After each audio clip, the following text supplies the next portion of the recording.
connection presentation. Okay, thank you. Just wasn't sure. Appreciate that.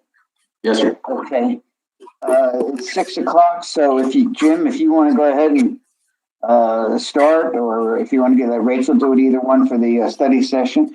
And I will, let me just make the first statement on this study session. As I mentioned earlier, I think, Eric, you may be the only one that wasn't on.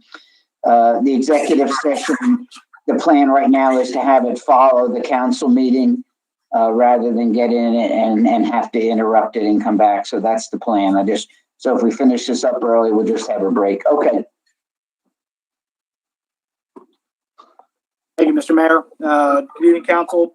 So Rachel will keep me out of hot water if I start bearing too far off on our mechanics here. First of all, I'd ask if you are not currently in a presenting mode to put your microphones on mute to limit the feedback that we get over the systems. And with that, we'll go ahead and launch into the study session. We have item 1 for City Council agenda, reference the items on September 1st, 2020 council agenda discussion. At this time, any questions related to the agenda scheduled for tonight's meeting may be discussed. So tonight, to kind of set the table, we'll start with item 1. Item 2 is going to be Tom Zezer and his team going to talk a little bit about the engineering public works update relative to the Greenway connector design with Cranston Engineering.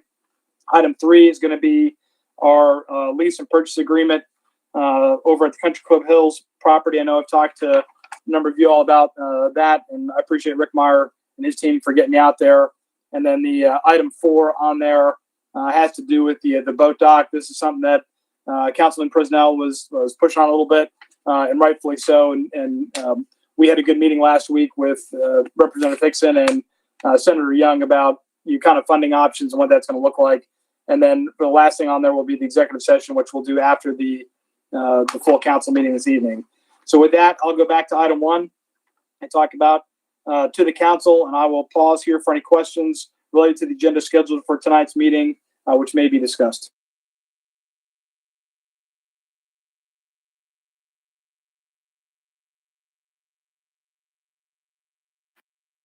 I guess, are we going to go item by item, or should we just spit off if we've got a question? I was going to bite off if you had a question, but if you want us to do a roll call on that, we can do that either way. Well, I guess I just had a couple questions. My first question is on the new business item number 9 on land to establish a municipal forfeited land commission.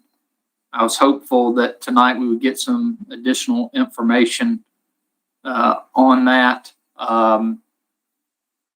I think I understand what it does, and I don't know if that's a Kelly Zier question or something. No, that's I think I can answer that one. Basically, the Forfeited Land Commission is involved if there's a piece of property that goes to a tax sale that does not get sold, that there's not a bid on the property equivalent to the taxes owed.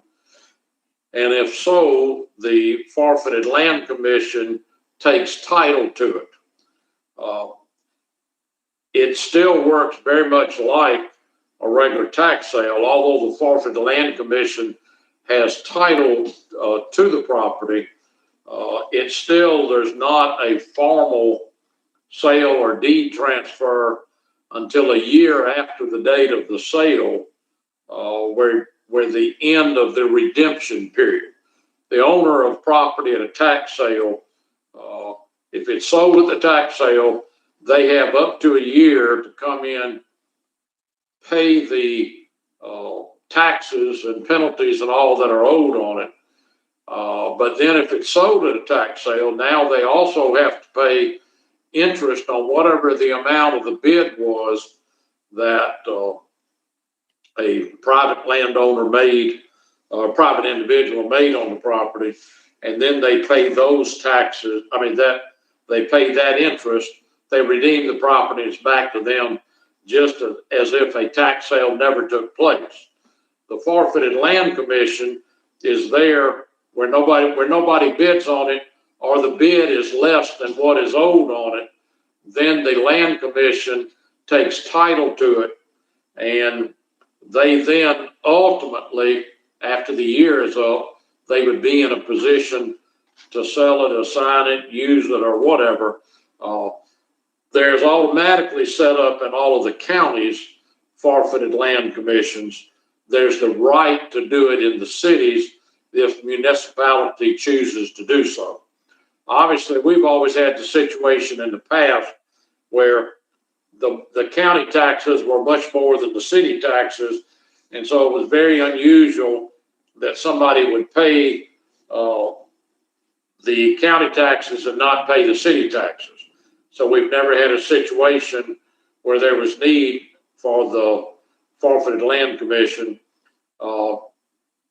And really because of the mid, there's certainly the potential that there is property, there's a lot more owed in taxes to the city than to the county. And so we believe that we need the forfeited land commission to be able to deal with any situation that arises. The law basically says that when you set up the forfeited land commission for the municipality, you can have 1 to 3. You can just have one person to serve as the land commission by his or herself, or you can have up to 3. It does require they be officers of the city, and essentially they're kind of ex officio. Their appointment is based upon their office with the city. We decided that probably the simplest way to do it, the 2 people that would be most involved at any time dealing with one, knowing who's delinquent in taxes and dealing with it otherwise, would be the finance director and the city administrator. And so that's why we chose both of those are established offices, and that's why we set them up in that manner. Other than that, basically, there are a lot of provisions for how the land commission operates with different things. That's all very much spelled out for the county land commissions, and the municipality statute that allows you to do that basically says you just have the same powers and deal in the same manner that the county land commissions are authorized. Okay, thank you, Kelly. That was very helpful.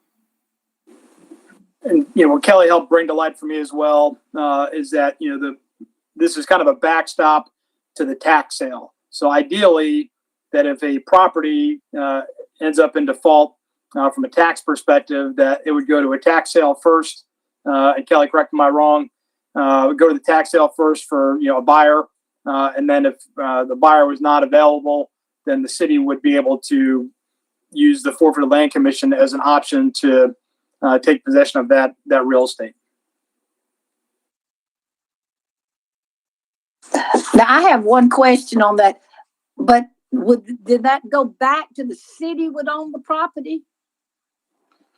Like I know you said the commissioner. Well, I'm sorry, not really, Pat. The land commission would hold title, and then the land commission could deed it to the city, or they could sell it to a third party if it got to that point where it was not redeemed.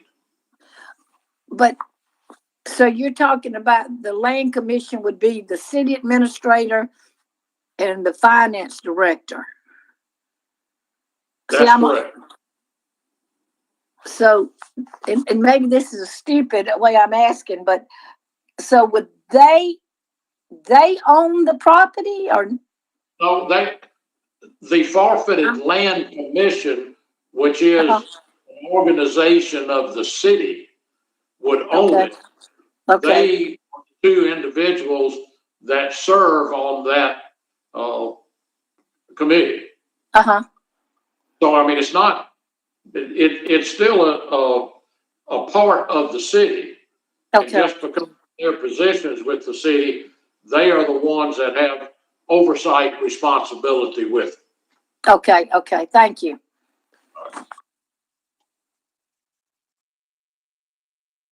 Hey, Mayor, this is Joe Lucas. May I jump in from Pope Flynn for just a moment?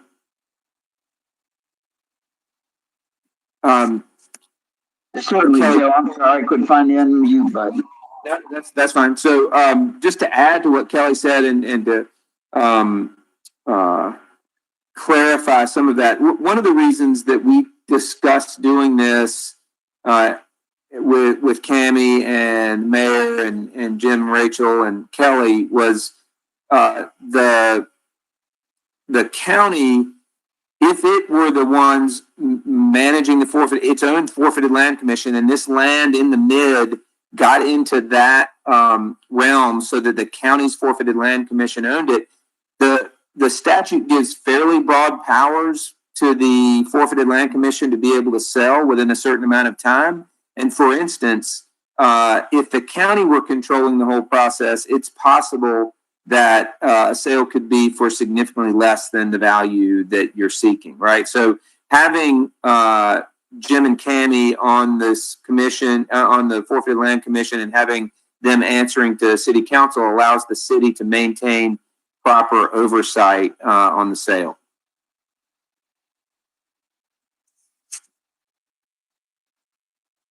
Thank you, Mayor. Thank you, Joe. Appreciate it. And at any time you have something to add, don't hesitate. We'd appreciate it. Thank you. Okay, Jim. So as I discussed with, kind of the council earlier, was that, we are trying to, as the city staff, get items onto the study session, so that you can study it, you can look at it, and then the next council meeting 2 weeks later, you're able to make a vote on it or the first of many votes, depending on the item we're talking about. This is an exception based on a number of factors, but what we wanted to do was make sure that you were aware today in the study session that this was an item that was going to be on the docket for the city council tonight to vote. This requires multiple votes, I believe 2, and this gives you an opportunity to at least talk a little bit about it beforehand. But I just want to make sure that Kelly was here in the room, and I'm grateful that he is, so he can kind of give you any kind of additional background information you want to have about the Land Commission. Again, I think this just really gives you a set of tools as the city leadership to be able to exercise should it become required in the future in any number of dealings. But this just gives you an extra option, and this vote tonight's not going to lock you into any particular option, in the near future. Over.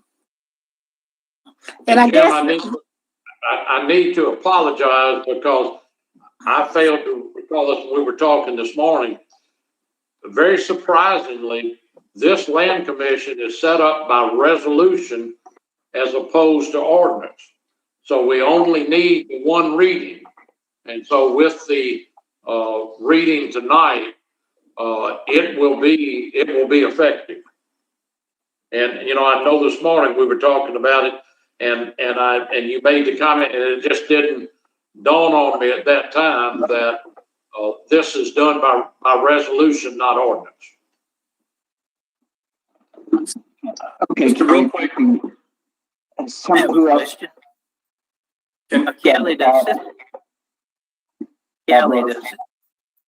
Kelly, does this apply to all forfeited land in the city? Yes, it would apply to any property that goes to a tax sale and is not sold at the tax sale. Goes to a city tax sale and is not sold at the city tax sale. Thank you. Just semantics, probably more than anything else, but the resolution lists the officers of the Land Commission as city administrator and city treasurer. Shouldn't that be city finance director? Just as I said, probably semantics may not matter, but just curious as I was looking at that. Actually, I think we went through this sometime back. Cammie's on there and can jump in, but she is also designated within that as the city treasurer, and that's the official office that is I guess recognized through the municipality. All right, thank you. Kelly, real quick, if this goes through and we have this commission, that's like, Bob Brooks said, it's any land. So if forfeited land comes up, are we then responsible to pay the county portion of the taxes on that land if we inherit it, or is it forgiven since it's a municipality thing? No, the taxes would still be owed. The taxes, whether they're to the city or to the county now, and I will tell you, there's some case law, and this was something that concerned us at one time, that a county tax sale may have priority over a city tax sale. And that gets in somewhat with the tax situation. But just, you'll know that if we're dealing with mid issues, it's basically going to mean that the county taxes are going to be very low because it's going to generally be unimproved property, and the big taxes are going to be the city taxes, which are the mid, which because it's supposed to be bringing in a higher amount. So I don't think that will be an issue with any of these properties, but in the future, if there are taxes that are sold at a county sale and a city, we may choose not to pursue it. That's why you have the two parties who are charged with the responsibility of determining what properties that the land commission should end up with and where they should go if they're not redeemed. Okay, that makes a lot of sense because, I'm sitting here thinking, well, what happens, if it's any land in the city limits and we have to take it? So you're saying we don't necessarily have to take it. We just, by forming this commission, we have the option to say, hey, we want to get this land, because let's just assume one of these big shopping centers for some reason go belly up, then we're responsible for, and that could be in a significant amount. So, but we don't have to necessarily go after anything in the city, just what we personally would want to go after. That's correct. Thank you.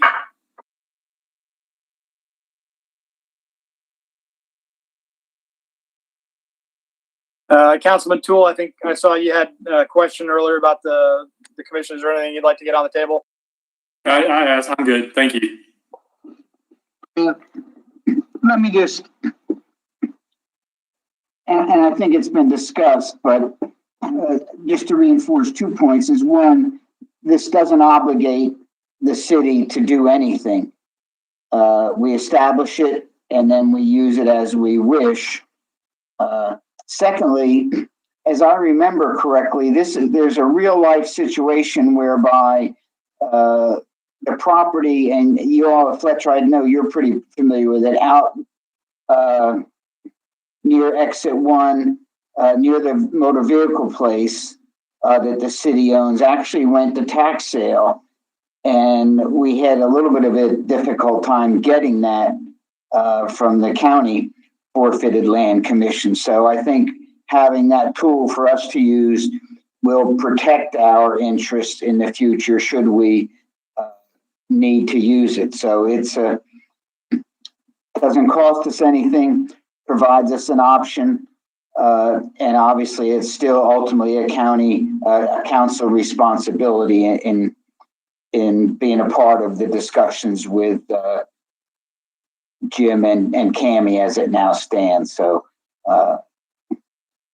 Kelly mentioned the mid, and certainly that's something that is on everybody's mind. And as was the answer to Eric, was the county taxes are on the land as it is now, which is undeveloped, whereas we have our taxes under the mid based on the full development that should have occurred. So you're talking $4,000 or $5,000, I think, on the county versus the much more large amount that we're talking about. So I think it's a good thing to get us in control of our future. Okay, Jim, I'll let you go back. Sir, I think you covered it, and Kelly again talked about everything. So my apologies. I think I had previously briefed that this was going to be a 2-vote option, so it's obviously a 1-vote requirement for the council. So I apologize for that miscommunication on my part. So with that, I'll take a quick pause here as I'm looking at the agenda for tonight. We've got a number of things. So from planning and development and annexations, I believe most of those are associated with the 911 options as far as items 6 through 8. And lots of planning and development things that Libby will be on tonight for. So the question I have for the council is, are there any other items you want to talk about here in the study session that cover under item 1, which is the items for tonight's city agenda? Over. I've got one other question, and it relates to item number 11, Resolution 2020-41, authorizing the city of North Augusta to approve a change order to AECom. I think we need to reword this. The way the resolution reads is that we're approving the expenditure of up to $50,000 in a change order, which was very surprising when I first read it this weekend. It was like, what are we spending an additional 50 grand on this item? But then when you flip over and see the actual change order, the change order amount is only $7,000, and it brings the entire contracted scope to $47,000, so just under 50. And the way the resolution reads is it says, be it further resolved that the city administrator is authorized to execute such documents, blah, blah, blah, not to exceed 50,000. And everything in the resolution is talking about executing the change order. Maybe that's a question for Kelly, but it's confusing to me. I think we need to somehow clarify that it's either authorizing a change order for $7,000-ish or the net sum of the contract plus change order is not to exceed the 50. I think we need some clarification there. Well, I think when I first got this, I think I got the information about a change order, and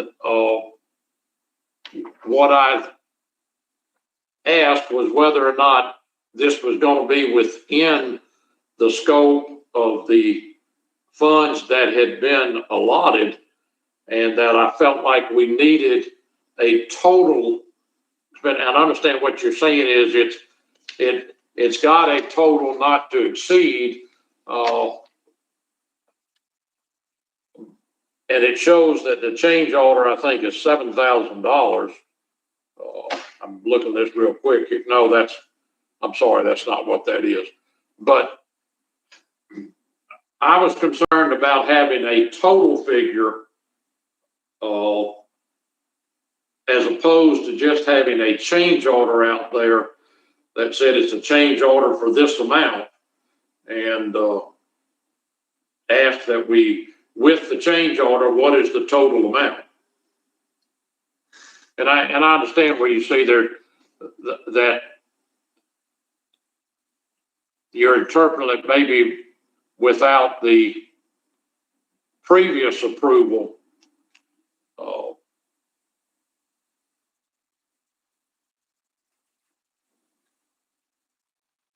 And I guess that's why we have the change order where it says the total amount inclusive of this change order is $47,000. And maybe we just need to add something to that effect that says, as you just said, the total amount inclusive of the change order is not to exceed. Maybe we just insert that verbiage. That I think reads pretty well. So you're going to propose an amendment to it, and what the first be it, second be it therefore resolved that the second line enter into said contracts, including this change order. Is that what you said? So you're going to make that as a proposal for clarification purposes. I think it ties it down a little bit like you were talking about. Fair enough. Yes, sir. Well, and I think that's fine, but just going back to the original, what you're authorizing is to execute the change order. And the change order has the $47,000 limitation on it. And it may be semantics more than anything, but,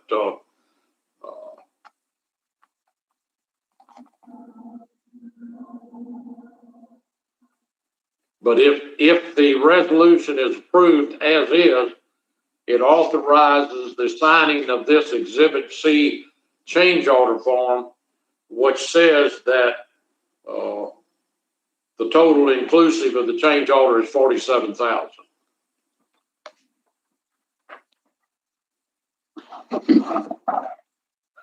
I don't have a problem either way, Kelly. Does adding the clause cause any problems with the resolution if we did that?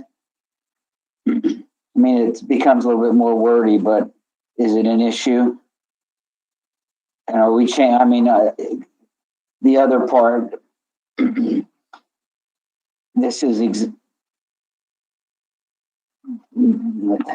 that's never mind. I mean, either way works, and if you're more comfortable with changing the other, that's fine. Okay, Fletcher, it's up to you. Okay, Jim, I'm sorry.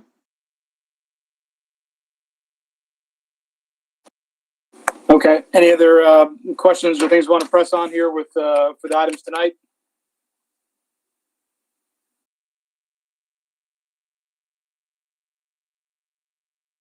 All right, nothing heard. We'll go to item 2 for engineering and public works about the downtown Greenway connector. I'm going to turn that over to Tom and some of the consultants we have over Cranston Engineering.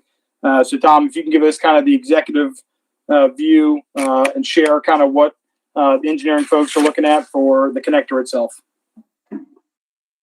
Sure. Well, as you'll see in a few minutes, Mitchell Murkison with Cranston Engineering Group is with us, and he'll be showing the, basically it's our final concept plan for the downtown Greenway connector. And, it's not dramatically different from what you've seen previously. That was the concept prepared by Studio Maine for North Augusta Forward. And that does not mean we did not explore options and review the entire right-of-way of Bluff Avenue. But, as it turns out that the concept that was prepared by Studio Maine it was a solid plan. And so we have, now we have the benefit of actual real land survey. And so we've applied that to the plan and adjusted it as needed to conform with the existing conditions in that corridor. And so, Mitchell will show that to you, and like I said, he'll point out a few of the significant differences from what we've shown previously. And the intent of this presentation is that that we can authorize Cranston to proceed into preliminary design and then final plan preparation based on this concept drawing. So with that, I think Mitchell can hopefully share his screen, and you have handouts of most of this, with the exception of the cost estimate that will be presented.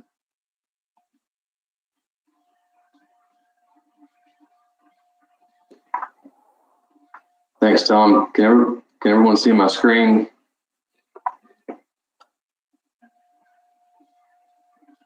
Your screen is showing.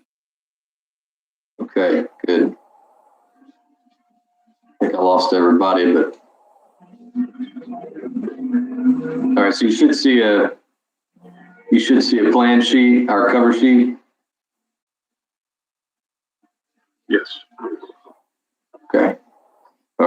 Thank you, Tom and Mayor. So, as Tom mentioned, the connector phase 1 follows very close to Studio Main's layout they did for the master plan update last year.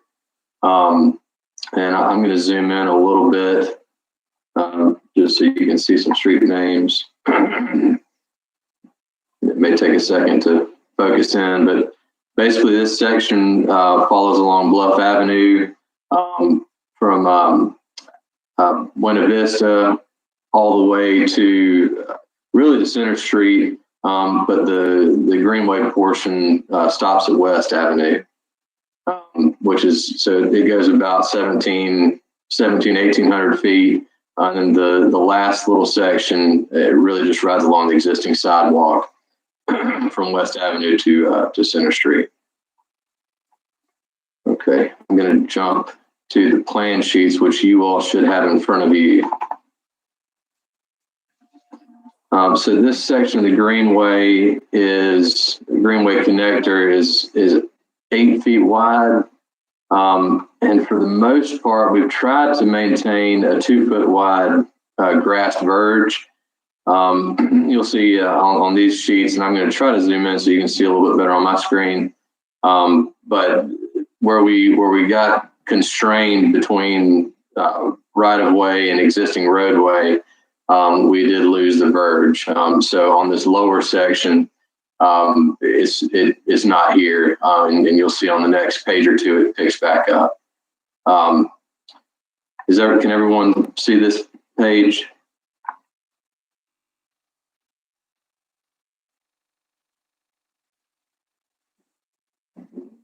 Tom, can you see it? Yeah, it's going, everybody can see it. Just go ahead and keep pressing. Okay, sorry, I can't see anyone anymore, so I want to make sure you can see mine. All right, so basically, we have realigned slightly the intersection. I highlighted in yellow the existing edge of pavement. Basically, that was kind of people really are using this as a through passage, and the way we wanted to set this up, just to really help protect the pedestrians as they come across the road here, was to realign very slightly, but just to make sure that they knew, okay, there is a turn here with some yield signs, so that it's still a through movement, but you'll have yield signs on both sides for this Greenway crossing. And then, as mentioned earlier here, we've corrected the radius along this edge just to make for a smoother edge. Okay. Excuse me. Do we need yield signs, or like we have at Pisgah and the Greenway there, flashing lights? Currently, and so, and as Tom mentioned, this is the concept. Currently, we've got these as the yield to pedestrian. There's an advance notice, and then the actual yield sign. Tom, we haven't talked about putting any flashing lights. Well, it's a little dangerous on Pisgah now, even though people are getting used to the flashing lights, and it's a lot better than it used to be. But I worry about people yielding. I know over at Riverview Park with the roundabout, you rarely see anybody yielding. They're coming on flying around. So, I'd consider flashing lights there versus yielding signs. That's just my opinion. Thank you. Sure. Real quick, while we're on that subject, the other thing you could do, like we have on Pisgah, if I remember correctly, that's kind of a raised big kind of speed hump there as well too. I don't know if that's something, Tom, that we could incorporate in or not. Well, again, this is at essentially a three-way intersection. It's not a mid-block crossing or a crossing not at an intersection like it is at Pisgah. So it being more of a traditional T intersection, I just don't think that a raised speed table or is is really warranted in this particular instance. Plus, the volume of this pathway is likely not to be anywhere near the volume that's on the greenway proper.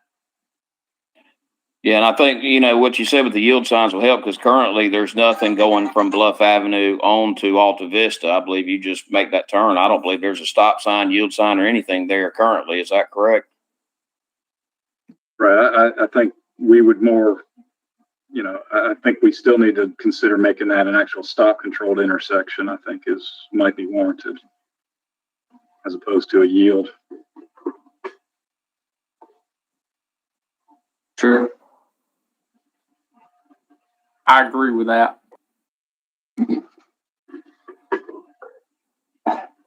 Okay, let's see if we can get down to back to the concept. And I mean, these are all good suggestions. I think we'll have another crack at this for them after they get to that point. Is that correct, Tom? That's right. You'll see this again. Definitely. But any and all suggestions, please. Anything else for the intersection?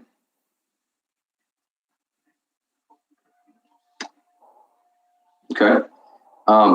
So as mentioned earlier, this is an 8-foot wide connector trail.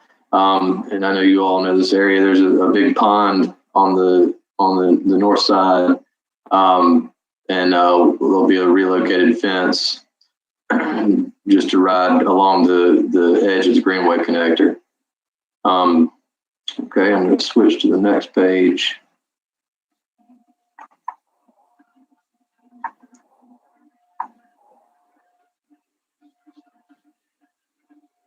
Okay, so you can see on this sheet where we pick the grassy verge back up, where we get a little bit more right of way, which is right here, right about station 5+00. And another thing to note, we have, so the roadway section is 2 11-foot wide lanes with curb and gutter. And as Tom said, now that we have good survey information, we're looking at those elevations. The preliminary plans will really dig into that. But we feel confident that we'll be able to do some variable milling in order to do the 2 11-foot lanes and curb and gutter on both sides. And that'll help us control the stormwater, and that's where you see the stormwater inlets. Again, keep in mind this is concept level, so these haven't been fleshed out.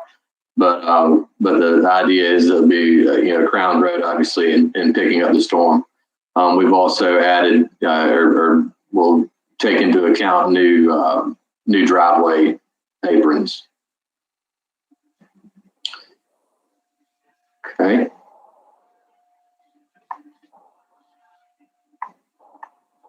So continuing on up the hill.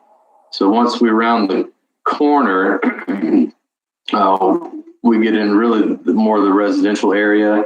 So you'll see quite a few driveway aprons. Another thing to note is we are planning for the power lines to be relocated underground. Tom Zeser has been working with Dominion on that, and so these plans reflect underground power, which greatly helps the corridor. At the end, I'll put up our preliminary or our concept level cost estimate, and that the cost for relocating power is not in that. That was not a part of this. So just keep that in mind, that it's not included.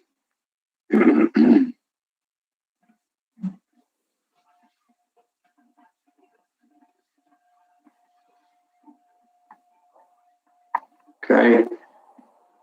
So as we keep going up, we get to Meridian, and so this intersection will get, obviously, as I mentioned earlier, the whole thing will get a mill and overlay, and this will be a full roadway crossing. One thing that Tom and our design team have talked about is adding a green top coat to the crosswalks. to identify that this is the greenway. That's the idea that had come up. Obviously that is different than I know it has been before.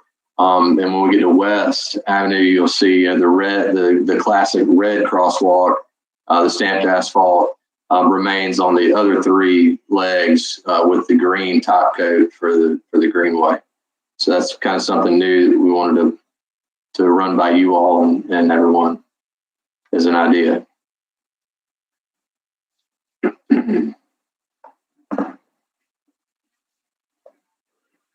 Okay. Again, the stormwater, is something that we're accounting for all along Bluff, and obviously as it ties into Meridian as well.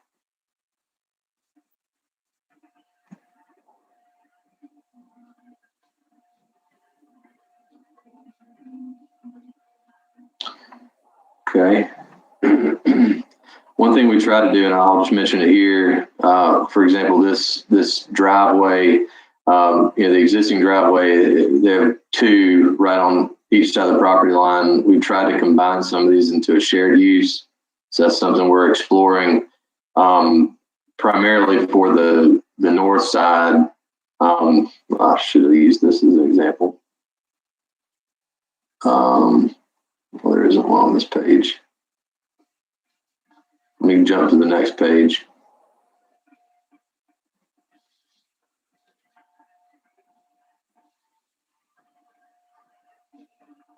I'll go back. All right. So right here, for example, just so the greenway connector doesn't have to go up and down quite as much. If we can, we're trying to utilize some shared use. They'll have the same access that they have now, just with one curb cut. So that's something that we're looking at implementing.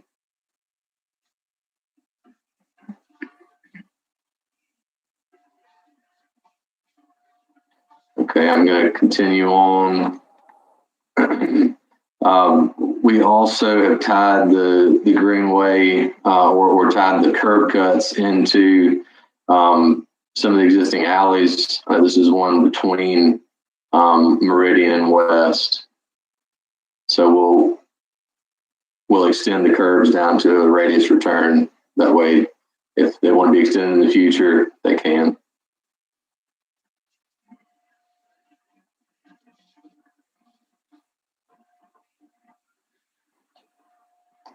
Okay, so here at West Avenue, as you can see it graphically, the green signifying the greenway versus the traditional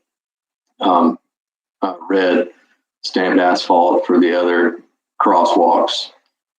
We've also put a plaza type hardscapes on both sides of West on the north side.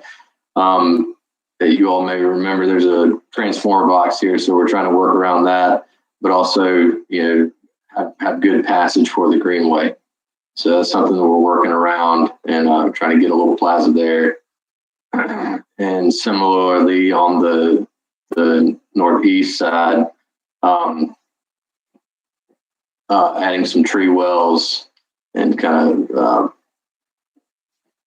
helping this corner. As I mentioned at the very beginning, this is kind of where the hardscape of the new extension ends. This section is pretty constrained between a wall and the roadway. So, we walked this with Studio Man and Tom, and the concept that we came up with here was to convert the existing landscape there to brick pavers. That way it widens the sidewalk out, so you have a wider path for the greenway connector as you get it, go down Bluff. And that's where the project ends. Any other questions about the section that we just walked through for phase one? Bluff connector? I have one. On the east side of Bluff, were we able to remove the open drainage ditch? Yes, along the road. Yes. Yes, sir. So that's the curb and gutter. So it'll have a full curb and gutter section.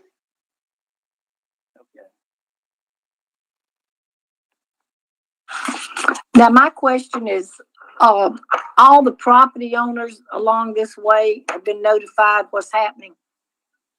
And I guess that's for Tom. Yeah, I'll answer that. No, we have not specifically reached out to individual property owners at this point. We wanted to have this concept drawing in hand before we arrange for those meetings with the property owners. And obviously the coronavirus has somewhat, those protocols have, somewhat limited our abilities to have face-to-face meetings, but we are, at a point now where we can proceed with those individual meetings. Right. Well, even if we can't, by chance you can't, but, a letter or something from the city, I don't want to see it's just all of a sudden this happened and no one in that area knows what's going on. No, absolutely. We know Okay. we are, as Mitchell mentioned, we're going to be modifying driveways. We're going to be combining driveways, adjusting them. So we obviously need to have notification and discussion with some property owners. Yeah. We do have a number of these properties are rentals. So, locating the actual owners, that sometimes they're not, some of them are not local. So, Yeah. Okay. Well, just like I said, just so everybody is notified. That's all I ask. and then certainly if we do proceed with the undergrounding of the overhead utilities, that's going to be probably, that's going to be a significant, it's going to require close resident or tenant and owner coordination as we adjust those utilities.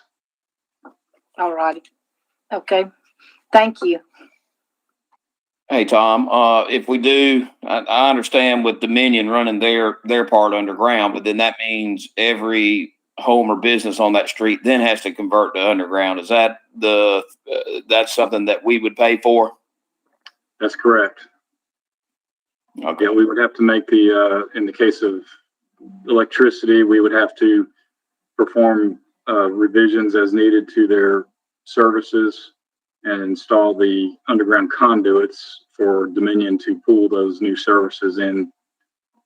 Yes.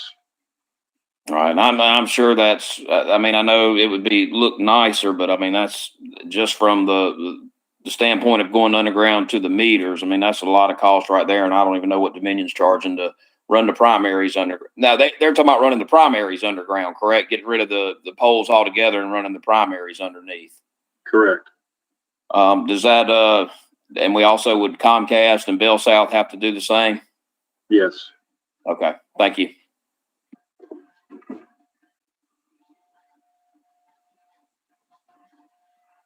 Any other questions?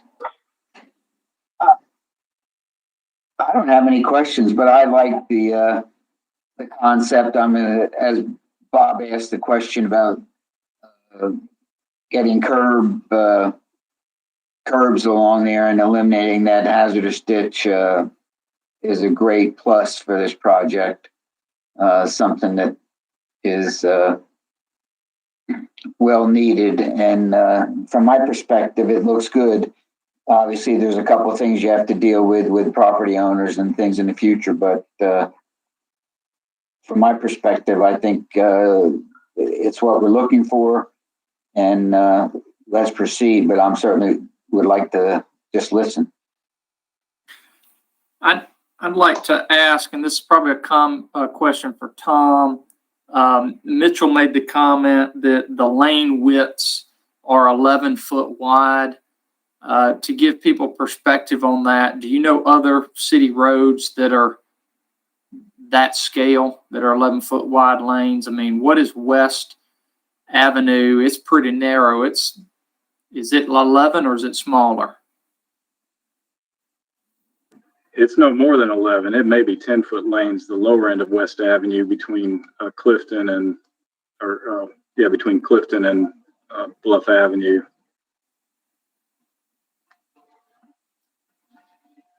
Okay. I'll verify that and let you know. Yeah, if you could, I think that would be helpful for the residents along Bluff to know as well. That if we could give them some point of reference, hey, your street is going to look similar to this street as far as widths, because right now they're probably used to parking on the side of the road. The perception is the road is wider than it really is because there's no curb and gutter and those kind of things. So I think that would be helpful to know. And then I'm assuming here in just a minute, I may be jumping the gun, but the cost estimate may address this question. If it doesn't, I'd like for someone to make sure we cover it. Are we doing lighting as part of this project, or is that an added cost that we need to discuss? And then if we don't do this utility undergrounding as Eric was discussing, because of the cost, what is the alternative? Do the poles stay where they are? Do they just simply have to move out of the way and stay generally the same appearance that they are now? I'll address the last part of that. Yes, the poles, some of them would have to shift, but that's all that would be required is some horizontal adjustment of those poles, and to get it out of this pathway. Yeah, there are a couple that would be right in the middle of the pathway. And Tom, correct me if I'm wrong, but the lighting would go along with that, with the Dominion. The lighting is separate, is a whole separate issue. We are intending to install decorative lighting along this corridor for sure, and but that would be an extension of our existing street lighting that we have on West Avenue, is what I'm proposing at this point. But no, we do not have costs associated with that, with this, at this point. Are we still looking at late 2021, early 2022 to start on this project?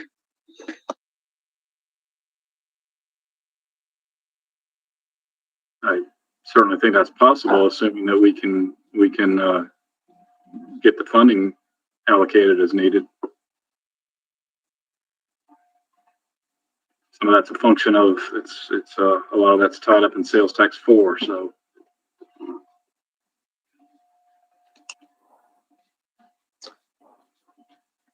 can I flip over to the cost estimate? Is there anything else on the plans?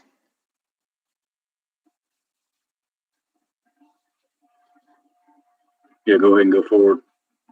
Okay. Okay, so again, it's conceptual level here, but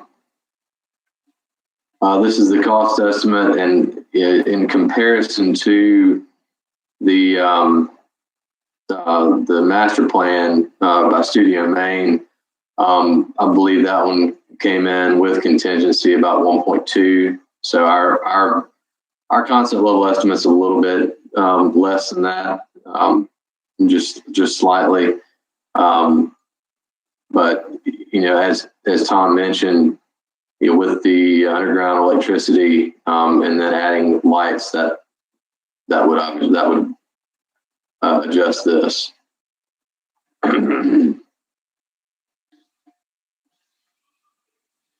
So if you all can't see the number, our total with a 20% contingency is $1,134,900.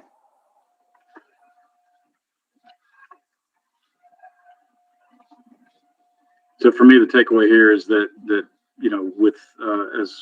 with this advanced design, we're showing that the budget or the cost estimate that was prepared early on by Studio Maine, that we are still that we're within or under that budget amount. So that's so no surprises here as far as unexpected costs with this project.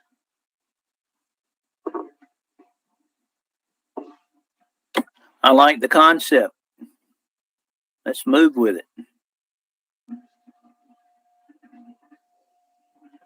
I concur with Mr. Brooks, and I understand that the lighting and the power are not currently in the budget. If I had my ruthers, I think I would choose the lighting over the power pole undergrounding. I like undergrounding, and normally I'm very much in favor of always arguing for undergrounding. But if you had to choose one or the other, I would prefer the decorative lighting because I think that continues the feel by adding curb and gutter and that sidewalk along there and the same lighting as Tom suggested of downtown. I think that really will pull that consistency of what downtown looks and feels like down into our riverfront. So out of the two, I want both, but if we have to prioritize, I think lighting is more important.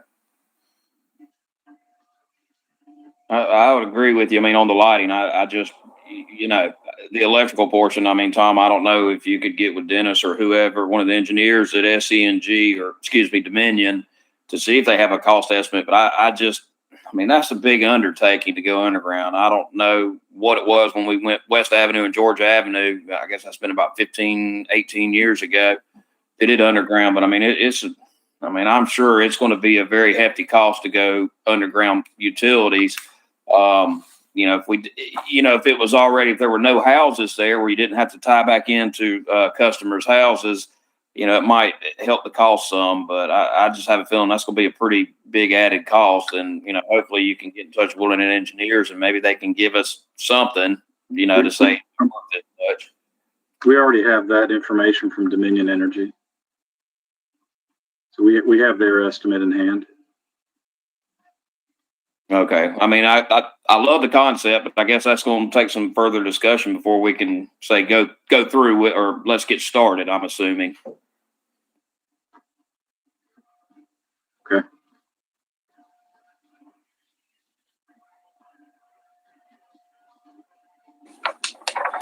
Well, council, I've got 6:59. I think we're pretty close to going into council agenda, unless I'm mistaken. So I guess I'll leave it up to you all as we can roll the study session after the agenda time. We still have Country Club Hills property and also the boat dock as items we need to cover here in the study session. Over.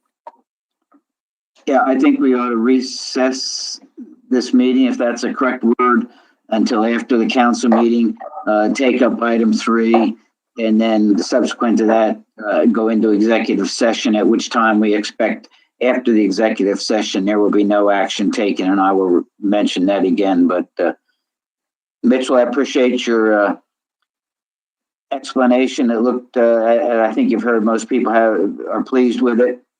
Obviously, it'll make Bluff Avenue a huge improvement. So we appreciate your time and your presentation. So I think we need to recess this meeting. Ricky, do we need to do anything as a group, or we just stay here and go into the council meeting? Okay. Do we need a motion to recess? Yes, we're in recess until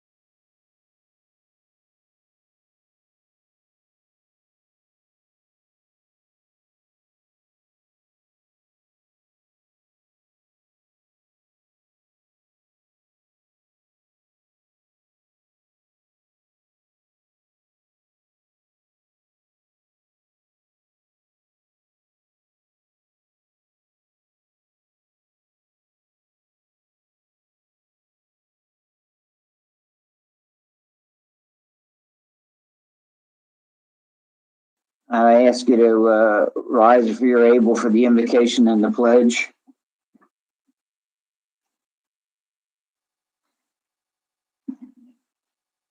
Dear God, we're entering an important part of the city calendar, and also for our city. Schools are open again. The challenges being faced by the educators and our school children is enormous, with the constant threat of the virus, and also no real routine to getting to buses and things of that nature. So we certainly ask for protection of that group of our city, both from any injuries and also certainly from illness. We also ask that this week council begins its detailed evaluation of the budget for next calendar year. We ask for wisdom as we, again, in this difficult time, make decisions that will have far-reaching effects as the city progresses. There's so much opportunity in the city that we just pray that you give us wisdom to make the right decisions as we face the choices that are inevitable. We also ask that you keep the employees of this city safe, both from illness as well as injury as they go about their duties. They're the lifeblood. They're the people that serve our citizens, and we're so grateful for them. And bless this council and the staff of this city. Amen. I pledge allegiance to the flag of the United States of America and to the republic for which it stands, one nation, under God, indivisible, with liberty and justice for all. Thank you.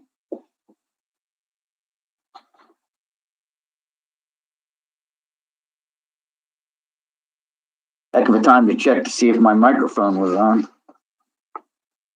Okay, moving on to item number 3, we'll call the roll by name. Mr. Brooks. He's here, I see him. Ms. Carpenter. Present. Mr. Dickert. Here. Mr. McGee. Here. Mr. Presnell. Here.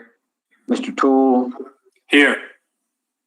And the chair is here. So all are here. Moving on to item number 5. Item number 4, approval of the minutes.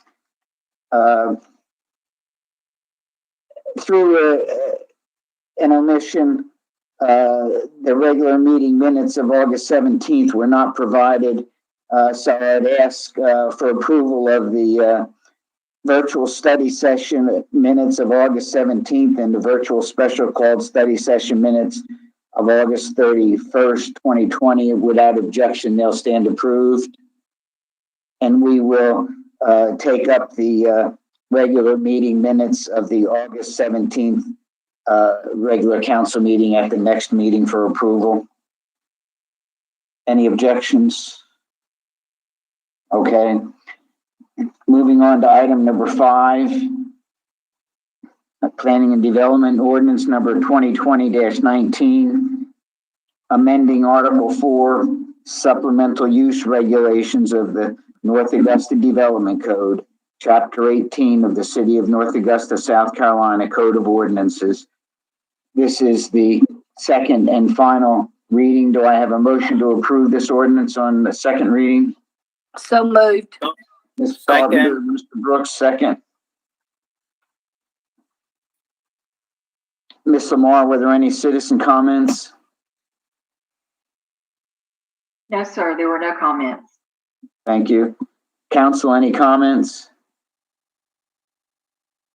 Seeing none, we'll call for the vote. Mr. Brooks? Yes. Ms. Carpenter? Yes. Mr. Dickert? Yes. Mr. McGee? Yes. Mr. Presnell, Yes. Mr. Tool. Yes. The chair also votes yes. The vote is, the ordinance is adopted by a vote of 7-0, unanimous. Moving on to item number 6. Ordinance number 2020-20 to change the corporate limits of the city of North Augusta by annexing a portion of plus or minus 0.32 acres of property located at 647 Crestland Drive and owned by Francis S. Washington. Do I have a motion to adopt this ordinance on second final reading? So moved. Mr. Dicker, do I have a second? A second. I don't know who that was. It was Kevin? me and David, so either of us. Okay, Mr. Tool, get you next time. Ms. Lamar, were there any citizen comments? No, sir, there were no comments. Council, any comments? Hearing none, call for the vote. Mr. Brooks, Yes. Ms. Carpenter, Yes. Mr. Dickert, Yes. Mr. McGee, Yes. Mr. Presnell, Yes. Mr. Tool. Yes. The chair also votes yes. It passes unanimously by a vote of 7-0. Item number 7, 2020-21. Do I have a, let me see, 2020-21 to change the corporate limits of the city of North Augusta by annexing a portion of plus or minus 0.34 acres of property located at 701 May Street and owned by David P. and Connie B. Connor. Do I have a motion to adopt this ordinance on second and final reading? So moved. Mr. Presnell, and I'll give Ms. Carpenter a second. Ms. Lamar, any comments from citizens? No comments. Council?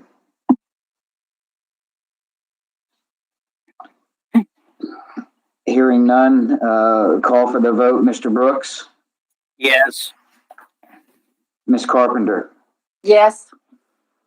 Mr. Dickert? Yes. Mr. McGee? Yes. Mr. Presnell? Yes. Mr. Tool? Yes. The chair also votes yes. The ordinance is adopted by a unanimous vote of 7-0. And again, these three, this is the third ordinance of cleaning up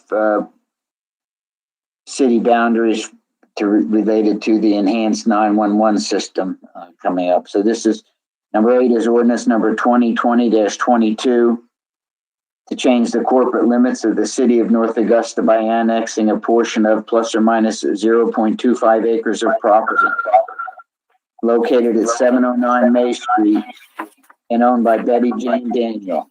Do I have a motion to approve this ordinance on second and final reading? So moved. Second. Mr. Tool, Mr. Presnell. Ms. Lamar, were there any citizen comments? There were no comments. Any comments from council?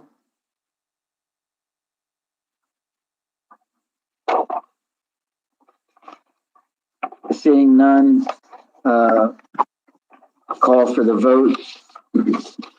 Mr. Brooks, Yes. Ms. Carpenter, Yes. Mr. Dickert, Yes. Mr. McGee, Yes. Mr. Presnell, Yes. Mr. Tool. Yes. The chair also votes yes. The ordinance passes unanimously by a vote of 7-0. Moving on to item number 9. This is first item under new business. This is resolution number 2020-39 to establish a municipal forfeited land commission as authorized by section 12-59-130 of the Code of Laws of South Carolina, 1976, as amended. The chair moves to adopt this resolution. Do I have a second? Second. Ms. Carpenter. Mr. Zier, would you be so kind as to explain the resolution as far as intent and also content if necessary? Yes, the state statutes authorize municipalities to establish forfeited land commissions if they choose to. They're automatically set up in the counties by state statute, but this allows cities to do that. And it's basically providing for a situation where the city forfeited land commission would be able to bid in property that goes to a tax sale and does not sell related to the city or municipal taxes. The statute specifically provides that you appoint a minimum 1 to 3 people to do this. They have to be officers of the city, and we have chosen in this resolution that we presented to have the city administrator and the city treasurer, finance director, to be designated as the forfeited land commission for the city. Okay, thank you. Ms. Lamar, were there any comments from citizens on this item? No, sir, no comments. Council, any comments or questions?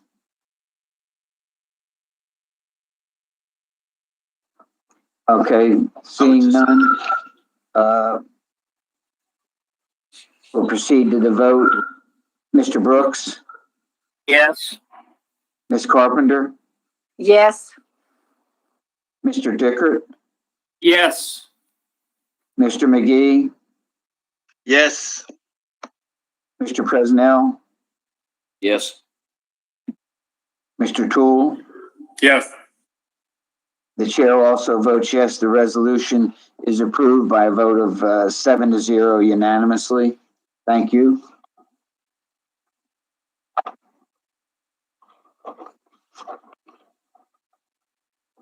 Moving on to item number 10A. It's resolution number 2020-40 to accept a petition for annexation of plus or minus 1 acre of property located at 1449B Hammond Pond Road and owned by Randall C. Simmons and Nicole Curlin Simmons. Do I have a motion to approve this resolution? Mr. So Brooks? moved. Mr. Second. Brooks, do I have a second? Was that Eric? Okay, thank you, Mr. Eric.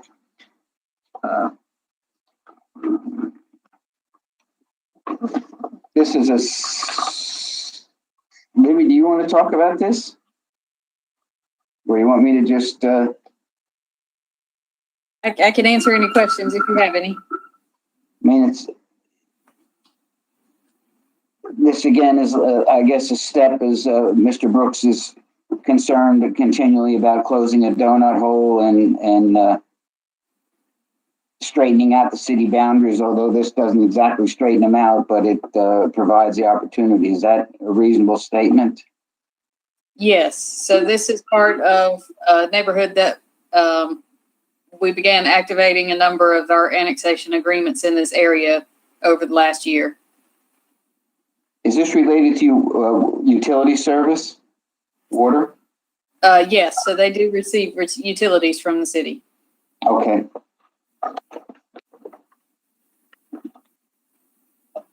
Thank you.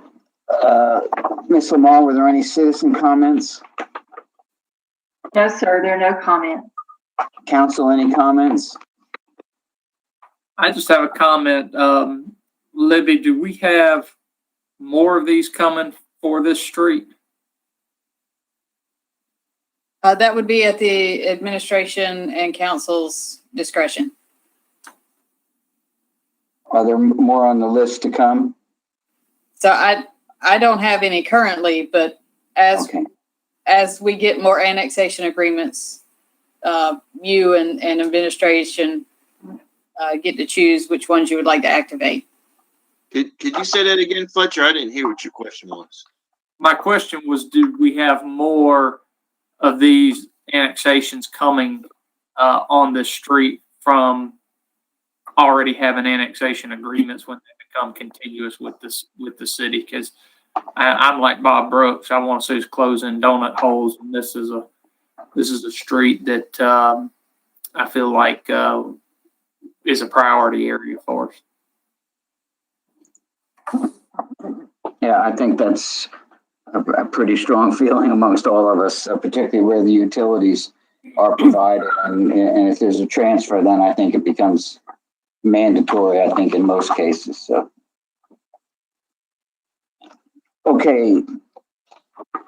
Any other comments from council? Okay, we'll move to vote. Mr. Brooks? Yes.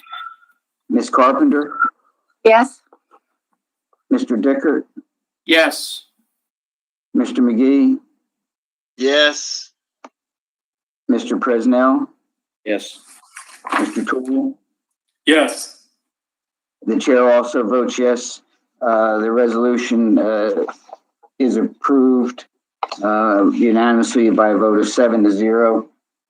Moving on now to companion action. This is ordinance number 2020-23 to change the corporate limits of the city of North Augusta by annexing plus or minus 1 acre of property located at 1449B Hammond Pond Road and owned by Randall C. Simmons and Nicole Curlin Simmons.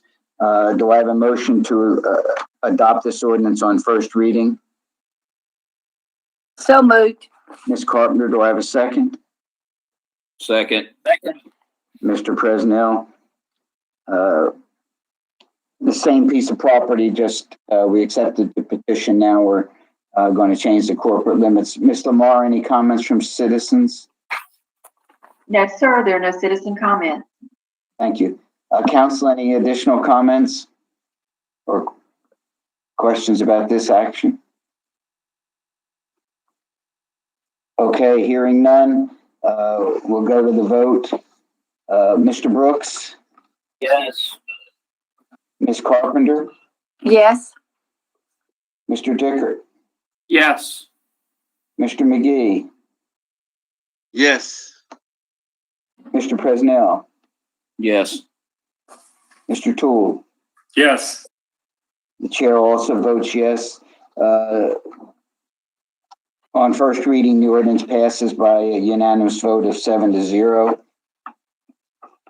Moving on to item number 11, resolution number 2020-41, authorizing the city of North Augusta to approve a change order to a professional engineering services contract with AECom Technical Engineering Services, Inc. to perform design services for the West Martintown Road corridor study. Do I have a motion to approve this resolution? So moved. I'll second. Is that Mr. Presnell or Mr. Brooks? I couldn't tell for the, oh, Fletcher made the motion. I was way off, sorry.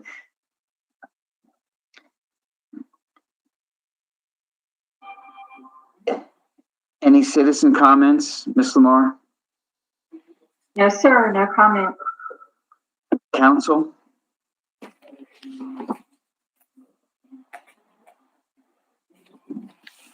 I guess I'd like to make a motion. Would now be the appropriate time, Mr. Mayor? I believe so. As we discussed in the study session, in the first paragraph that starts with "be it further resolved," after the word said contracts, I would like to insert the words inclusive of the change order. Thus, that paragraph would read, Be it further resolved that the city administrator is authorized to execute such documents as necessary to enter into said contracts inclusive of the change order for an amount not to exceed $50,000. I think that, I may have misheard you, but I think that's the second, be it further, the resolved, you're right, it's the first be it further resolved paragraph. So, Ms. Lamar, do you have it? Yes, I have it. Okay, so we have a motion, to amend the resolution. I'll Do I second have it. a second? Second. Mr. Brooks? Kelly, is this discussable?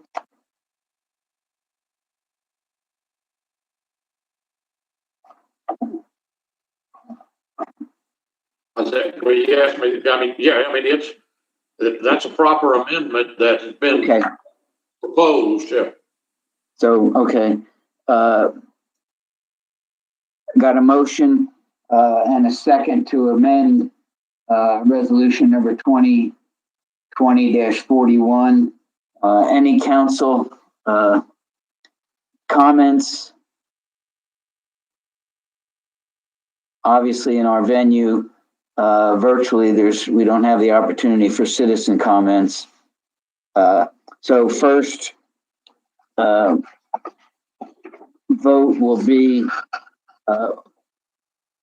on the amendment. Having no comments, we'll take the vote. Mr. Brooks, Yes. Ms. Carpenter, Yes. Mr. Dickert, Yes. Mr. McGee, Yes. Mr. Presnell, Yes.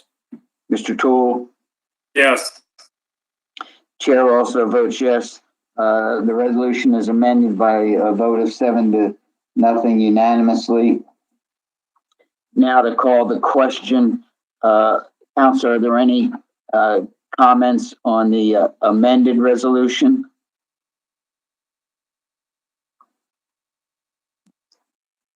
There were no citizen comments. Okay, yeah, I got it.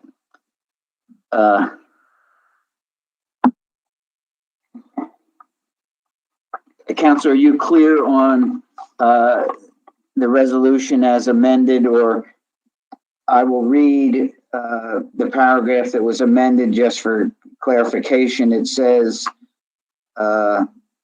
be it further resolved that the city administrator is authorized to execute such documents as necessary to enter into said contracts inclusive of this change order for an amount not to exceed $50,000. Is that correct, Ms. Lamar? Yes, that's what I have written, if Councilman Dickert agrees. Okay, good, got it. I should have let you read it. I apologize. Hearing no other comments, take the vote. Mr. Brooks, Yes. Ms. Carpenter, Yes. Mr. Dickert, Yes. Mr. McGee, Yes. Mr. Presnell, Yes. Mr. Toole. Yes. The chair votes yes. Mr. Presnell, you threw off my rhythm. It passes unanimously 7-0. Thank you. Moving on to item number 12. Resolution number 2020-42, accepting a deed of dedication for the water distribution system, fire suppression, sanitary sewer, and associated easements and rights of way, along with a maintenance guarantee and cash guarantee for infrastructure improvements and landscaping for Chalet North Phase 3. Do I have a motion to approve this resolution? The chair will So move. moved. Do I have a second? Ms. Carpenter, I'll put your second. You second. Yeah, thank you. Ms. Lamar, any citizen comments? No, sir, no comment. Council?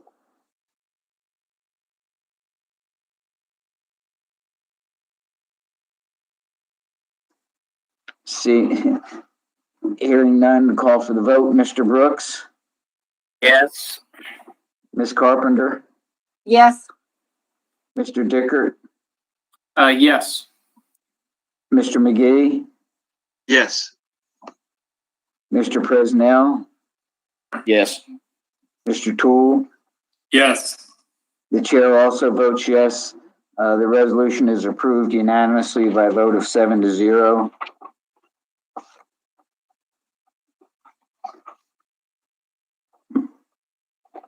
Moving on to item number 13. It's resolution number 2020-43 to authorize the issuing of a permit to Mary Beth Weichel and David Weichel for a march to show support of law enforcement on Georgia Avenue to Calhoun Park on October 24th, 2020. Do I have a motion to approve this resolution? So moved. So moved.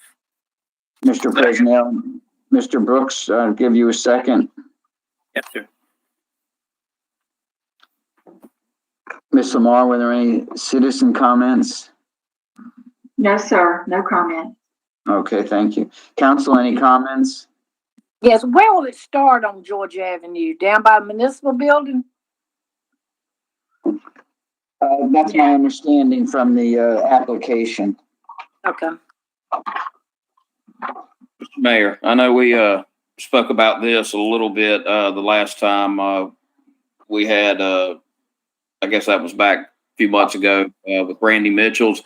Wasn't there some talk of having the chief of police or I don't know why these things have to come to us as long as the police don't mind doing it. I mean, everybody has the right to assemble and do those things. Is that something we could look at so we wouldn't have to go through this process, or is that something we're looking at doing? I'll defer to Mr. Zier. Well, what we had said is that currently the way the ordinance is written, you're supposed to get this permit, and it says that council is the one to provide it. Now, we discussed the fact that there would be times where a permit was requested and it related to a timely event that the people would probably be entitled to, and that I felt like that we could not delay that to council.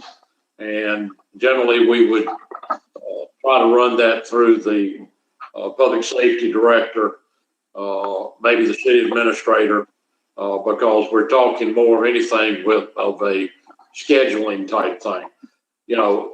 I can certainly go back and review the ordinance that we have about changes. We still like the idea if the request is far enough out. For example, the Lions Club Christmas Parade, they get in touch with us plenty of time that it's really nice and good to have that. There may be times that, again, we would not be able to legitimately, legally delay something until a formal council meeting. But I'm at your direction. I'll be glad to deal with the existing ordinance, however you would desire that it be dealt with.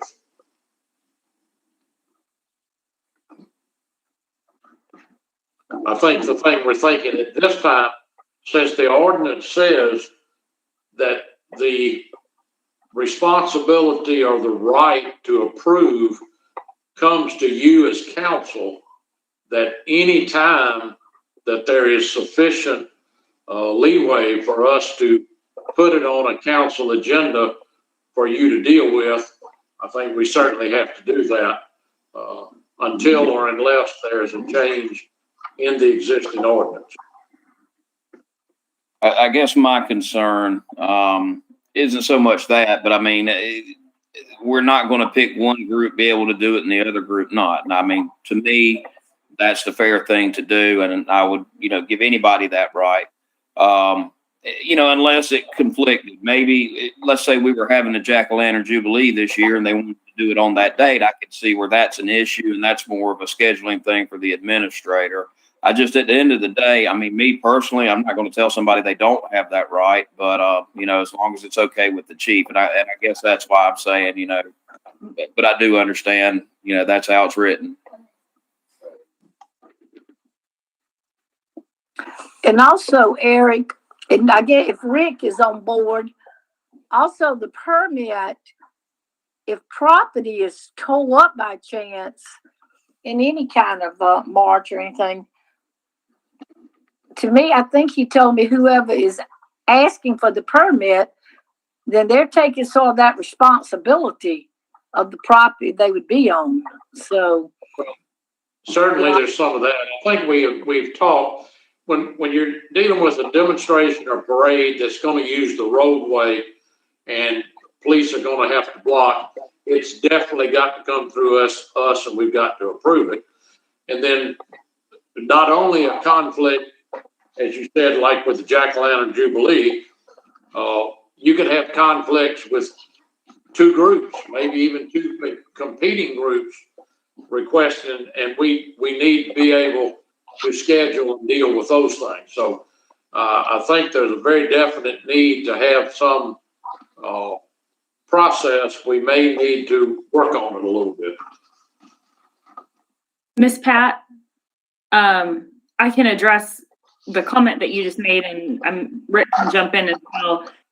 With the last parade and demonstration that we had, it was a rental agreement that was signed by the organizer for Calhoun Park. There was no fee. It was just to designate that group would be using that particular park during that time for the reason, not only for handling of any damages as a responsible party, but also for what Kelly just mentioned in terms of if there are multiple groups trying to use the park facility at the same time, the group that has the permit is entitled to be there as well.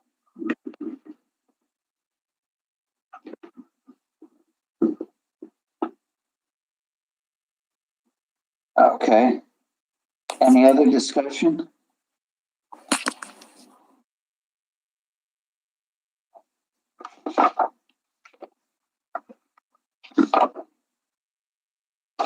Okay, hearing none, proceed to the vote. Mr. Brooks? Yes. Ms. Carpenter? yes, Mr. Dickert? Yes. Mr. McGee? Yes. Mr. Presnell? Yes. Mr. Toole? Yes. The chair also votes yes. It is approved unanimously by a vote of 7-0. That concludes the action items on the agenda for this evening. Do we have any administrative reports tonight?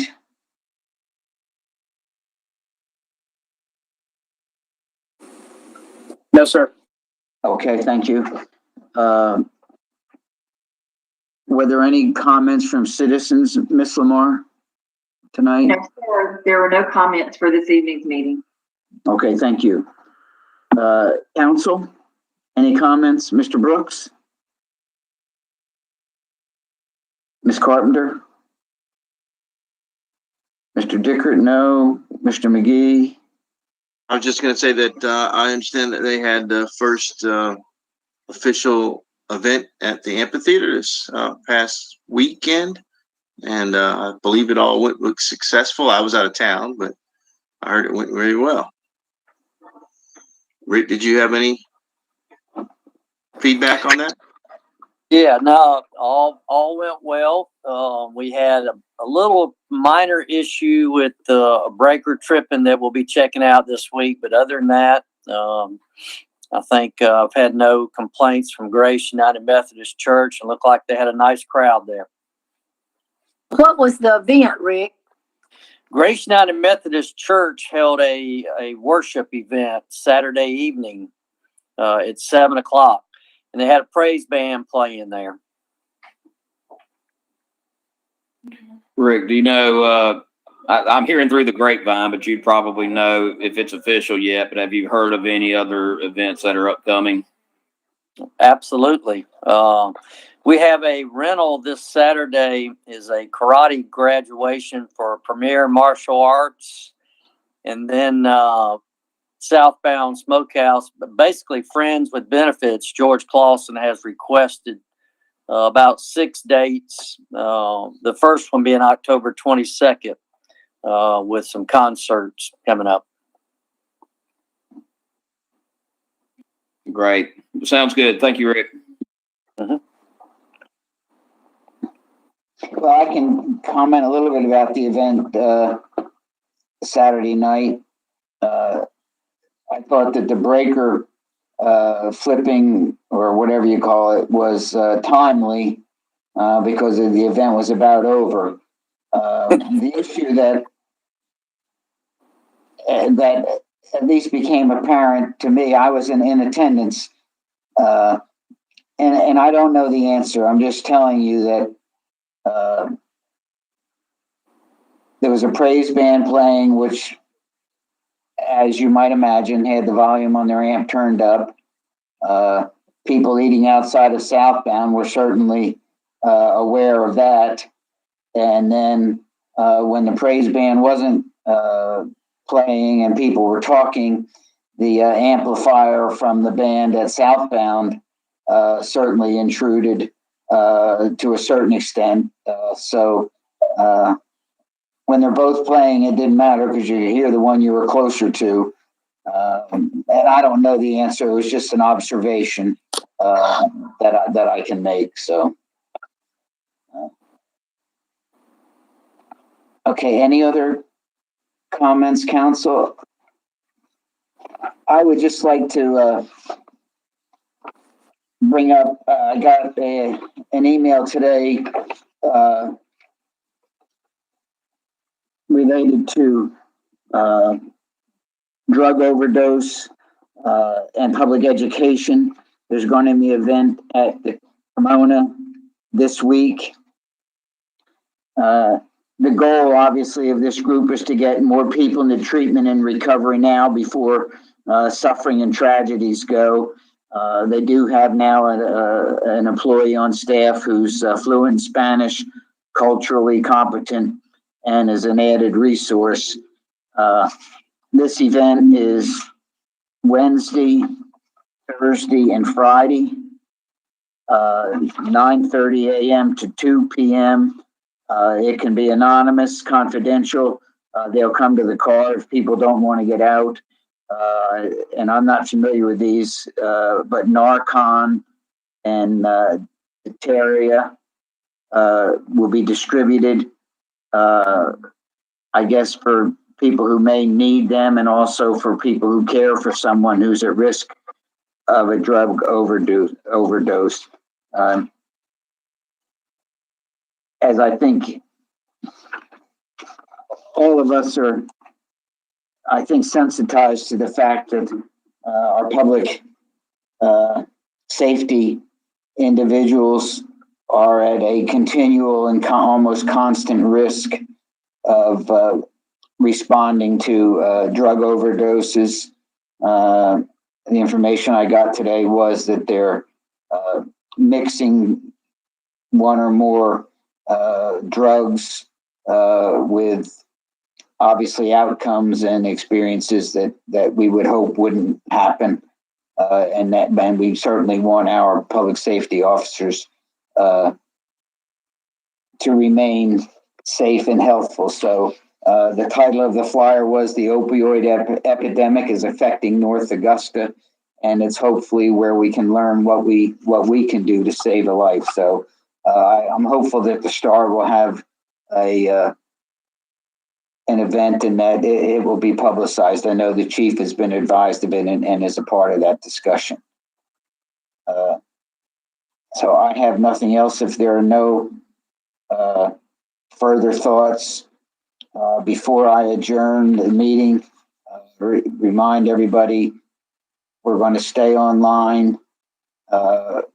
Study session is in recess. We will convene, and I failed to recognize that, Rick, there's 2 items that we yet have to discuss on the agenda. And subsequent to the completion of those discussions, we will enter an executive session, and this is for general citizen information. The executive session will be for the purpose of discussions of negotiations incident to proposed contractual arrangements and proposed sale or purchase of property, the receipt of legal advice where the legal advice relates to a pending threatened or potential claim or other matters covered by the attorney-client privilege, settlement of legal claims, or the position of the public agency and other adversarial adversary situations involving the assertion against the agency of a claim. The specific purpose of it is discussion is related to the unpaid mid-taxes. No action will be taken. We will not return to open session following the completion of that executive session. Kelly, is that sufficient to alert the public and assure them that no action will be taken tonight in open session? Yeah, that's fine. But of course, from the study session, we'll have to take a vote to go into the executive session. Yes, got it. Okay. Any other last thoughts? I just had one other question. Do we have any updates from the county as far as how COVID affects how progressing or decreasing in the county? Any updates, official updates? Councilman, I don't have any particular updates, but I can certainly make sure we have those for our next get together. Thank you. I mean, I think it's available on the state website for COVID by zip code again, David, 29841 to 29860, recognizing that those zip codes encompass more than the city, but that's the smallest breakdown that we can get. Okay, hearing nothing additional, this meeting is adjourned. Please remain on the line.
And item number 3 is a discussion of the lease purchase agreement for Lot 3 in Country Club Hills, which is adjacent to the Country Club property that we land swap for. So, Jim, you're up.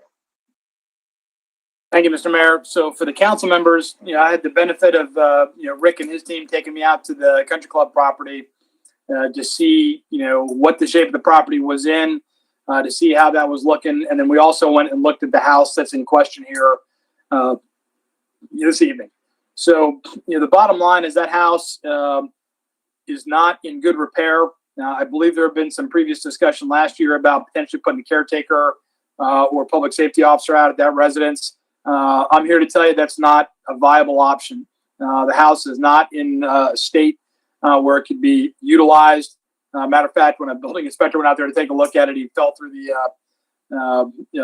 whatchamacallit, the porch, because it gave way, at least in one spot. It's really not a good house. So really what I wanted to bring to y'all's attention here in the study session was, we're paying, a lease to own kind of arrangement right now with this residence. And so before we continue to throw money into this thing, I wanted you to do it with an open set of eyes about what we were trying to accomplish here. And so ultimately, if we end up taking this property over, my intention would be to have that property for the intention of, opening up the country club as a whole. And then we would not only have to pay the cost of potentially getting that property with the house on it, but then also the demolition costs associated with knocking that house down, which would start to get pricey. And so what I would tell you right now is I don't think, at least not from my in briefs with folks, that we have a clear vision of what we would do that portion of the country club property. And so I think we've got a lot of other pressing budget issues, especially in a flat budget year.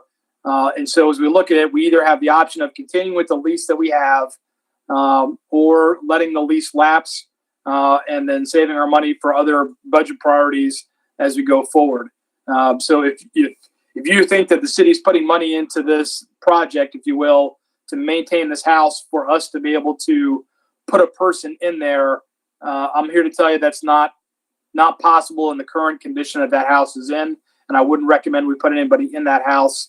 And so then it begs the question, why are we spending this money right now, to lease this home that we're not using, that's sitting there for something we could do maybe in capital sales tax 5, which is 6 or 7 years hence from now, plus the timeline involved with getting the taxes. So I'm not putting you all on a decision today about the future of the country club property and what that looks like. I'm just asking us to take a fiscal look at this house and whether we ought to be paying for the lease to own option on this house as we go forward. And I'll turn this over to Kelly to see if he has any comments about penalties or concerns about us letting this lease lapse or the time frame they're in, but I'll turn it to Kelly. Well, basically, if we do nothing, the lease runs out at the end of October. If we were going to exercise the option and purchase the property, we have to do that, exercise it by the 31st of October. We would then have to pay about $115,000 to purchase the property. The total price was the $130,000, but we were given credit for the $1,300 a month that we have spent. And so that's, we're under no obligation after the end of October to continue to lease it. And under the current contract, our only choices are to let it go or to purchase it by exercising the option before the end of October. Kelly, my question is, because like I said, I just remember years ago, and this is before I was ever on council, we should have purchased Washington Homes and, of course, what we call Georgetown Villa, and we did not. And to me, that was a great mistake, because this is the reason we're purchasing the country club. I mean, they had to purchase a country club essentially, but this property, if we don't do anything, what can happen to it? If they decide to sell somebody else. What it amounts to, I don't think that the idea was to purchase it because we needed that little piece of property. It was that it's within the confines of the overall piece of property, and it may be good for us to own all of it. It may be simpler in trying to develop or do something there. And at the same time, we had discussed that it maybe could be a caretaker's home for the property. And I think what Jim has indicated, it doesn't appear that it can serve that purpose. If I remember correctly, wasn't this the one that was like right in the middle? It was just one little plat, like right in the middle of the country club, if I remember correctly. Wasn't that it? Well, I'm not going to say in the middle, but it's in the middle of one section or portion of it. And Donnie Thompson had bought 2 lots that are right on this same driveway, roadway, access way, and this was the other piece of property there that would complete owning that, basically that side of the road, as I recall correctly. And Rick, I vaguely remember that this was probably a year and a half ago. We discussed a little over a year ago. We discussed that. I remember you saying, we possibly might need it for something. Do you remember what that was? Because I refresh my memory if you don't mind. Yeah, the only thing I can say, Eric, is that was prior to me having a look at that house up close and personal. And once I took a look at it, as Jim has already said, you cannot. It's not a house you would put anybody in. And as Kelly kind of explained, if you look at the map in your agenda, you can see where the piece of property is just in one section of the country club. It will make that a little bit difficult in that one little part because it is in the middle. But, again, when we talked, Eric, I had no idea that house was not in better shape than it was in. I mean, I guess I'm asking, if we let it go, is that going to mess up any future plans that you had, Rick? No. Yeah, I would tell you, sir, that there's no plan on the books right now from a development perspective that involves that tract of land. I certainly get the original theory of why we were going to purchase this or at least lease this option. And it's possible that I could be wrong on this. In 10 years from now, we're talking about, hey, we really need that piece of property to do whatever. But I hate to have the city spend that money on a very loose maybe, because I don't have a very strong sense of what we're going to do with that space, at least on that northern trace. And it's going to take an awful lot of money, whether it's from the city or from, a corporate partner or a state partner or whoever else, to get us into a workable situation there in the country club property. So I'd rather use that money for something else. We could use that money, for additional studies in the country club property. We can use that for other, parks and rec items. I mean, there's a lot of other things you could do with, $1,300 a month than putting it into a house that we can't use. I agree, I just wanted to point out, Salisa Drive has 3 parcels on it, one of which is the property we've been leasing. That's the one that's farthest in the country club property. The city owns the first parcel. If you're coming off of Country Club Hills Drive and you turn onto Salisa, the city owns the first parcel. There's a second parcel that's owned by yet a different individual. It's the third property that we're talking about. So even if we purchased this property, we would still have one other lot we would need to obtain. So just remember that. Now, one more question, because this wouldn't, and I'm going to go back to Summerfield Park also, Rick. with Antonio, you know, all of the land we own surrounding this, just like he is at Summerfield Park, here he is, owns the building, but nothing around it. And so he's landlocked right now. I mean, he can do nothing unless he sells it. So my question again, I guess, is, and I know we could do other things with money, but I just hate to see us sort of get locked in here, and then down the road we're gonna look and say, boy, we should grab that. I mean, what do you think, Rick?